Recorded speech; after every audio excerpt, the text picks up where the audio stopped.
Très bien. Alors, pour la deuxième stratégie, c'est une union douanière. Qu'est-ce qu'on entend par une union douanière? Alors, une union douanière, c'est à la fois une zone de libre-échange, tout en ajoutant un tarif douanier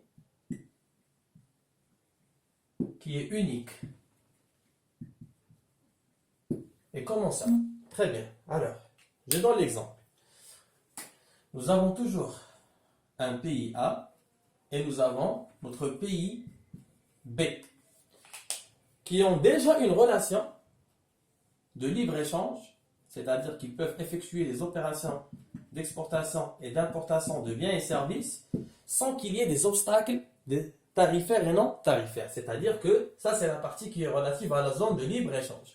يعني هاد البلاد A و B يقدروا بعضياتهم يصيفطوا البضاعة والخدمات بلا ما كيخلصوا عليهم الديوانة بيناتهم.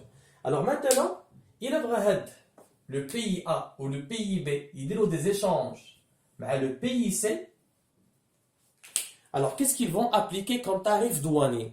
إلا كانت هاد البلاد A غادي تطبق على هاد البلاد C واحد الديوانة ديال 5% على لو مونطون ديال لا فاكتور، c'est-à-dire الا شريت واحد لو برودوي ب 100 درهم من على برا غنخلصوا عليه 5 دراهم ديال الديوانه.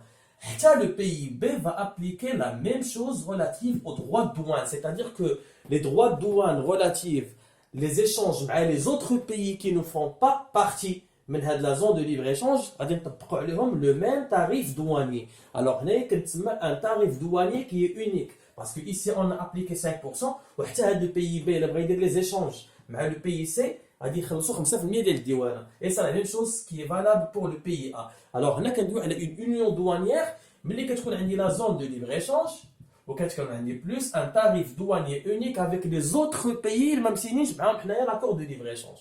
وهنا كيتسمى tout simplement une union douanière.